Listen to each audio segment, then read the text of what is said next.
हाफिज जी, पहले आप ही के पास आना चाहूंगा, आप लोगों की आज क्या उम्मीद है? न्याय पर सबकी व्यवस्था है और जो कुछ होगा वो सब जो है स्वीकार किया जाएगा। और पहले का ये इतिहास रहा है और हम इस लोकतांत्रिक देश में रहते हैं जहां वाद विवाद में हमेशा हम न्यायालय की ओर मुंह करते हैं। और जब हम न्यायालय जाते हैं तो इसी उम्मीद से जाते हैं कि हाँ हमें न्याय मिलेगा। तो दोनों पक्ष गए न्यायालय, देखिए इंतजार कीजिए और जो कुछ भी आएगा मैं ये कह सकता हूँ।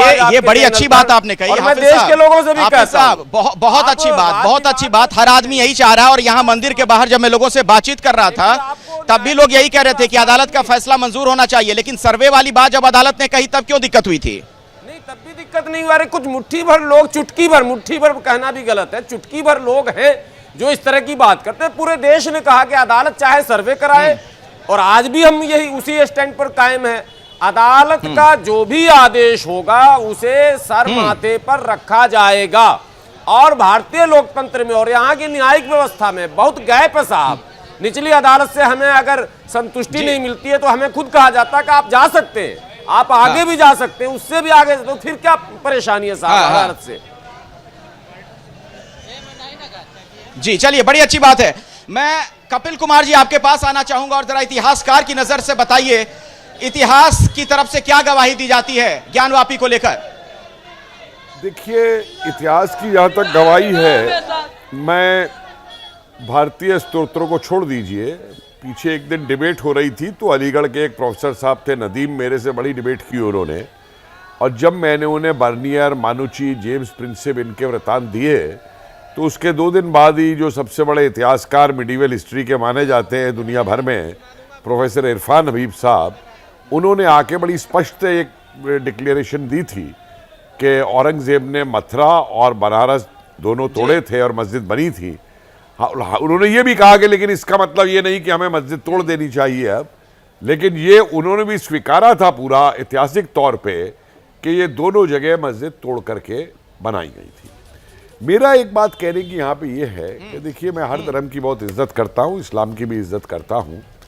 और मेरा ये मानना होता है कि जो इस्लाम धर्म ने खुद लिखा है उसी का पालन करिए भाई। इस्लाम धर्म खुद ये कहता है कि किसी दूसरे की इबादत की जगह जो है उसके ऊपर मस्जिद नहीं बन सकती।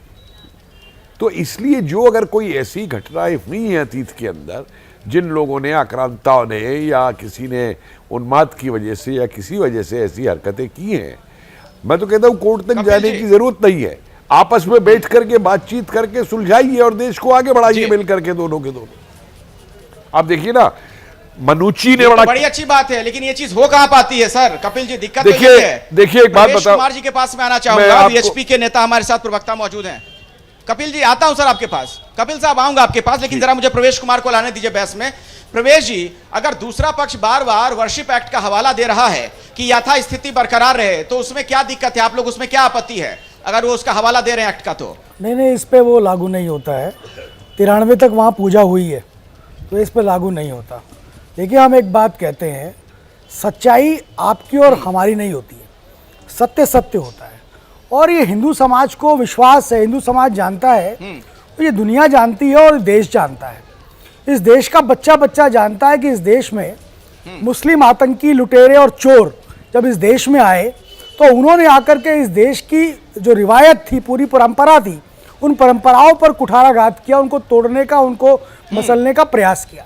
उस कड़ी में काशी विश्वनाथ मंदिर, अभिमुक्तेश्वर मंदिर, जो जिसके बारे में हम बात कर रहे हैं, ज्ञानवापी मंदिर, उन मंदिरों को तोड़ा गया और वहाँ पर अपनी एक इमारतें खड़ी करी गई जिनमें वो पूजा अर्चना जो भी करते हैं उसके लिए वो खड़ी करी गई, जो कि सरासर इस देश की रिवायत के खिलाफ था, इस देश की परंपराओं के खिलाफ था। देखिए, आप समझिए कि ये हिंदुत्व ही है इस देश का जो सबको साथ में लेकर चलता है। हमें सर्वर साहब से तकलीफ नहीं है। क्या मजबूरी है मेरी, बताइए। मैं अभी आपको बताती हूँ कि मैंने ओए होए होए होए, नमकीन के चटकारे लेते हुए टकटकी मार के डिबेट शो को पॉज रिपीट कर करके देख रहे हैं जोगिंदर जी। इनकी तरह आप भी देखें अपनी फेवरेट डिबेट्स को रिपीट कर और डाउनलोड कीजिए एबीपी लाइव ऐप अपने स्मार्ट टीवी पर।